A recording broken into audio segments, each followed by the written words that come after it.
kamu tahu ini dari sekolah kan? Kapan itu? 10 hari. Kemudian ibu dipanggil? Dipanggil. Terus? Dipanggil diomongin masalah itu. Terus kami tidak bisa lagi. Anak itu sekolah lagi.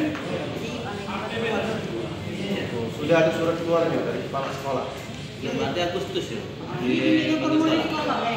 Jadi belum. Belum. Oh, itu yang menyebabkan ini sama-sama sekolah di sana. Tidak, dia sekolah di SMK Gajah Mada. Oke.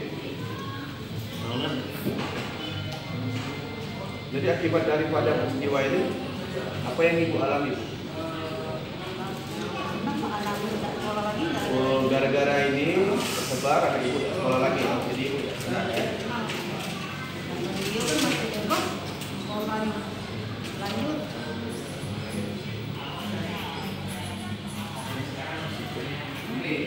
Ya, Itu adalah ya setelah negara ke musola, ke masjid.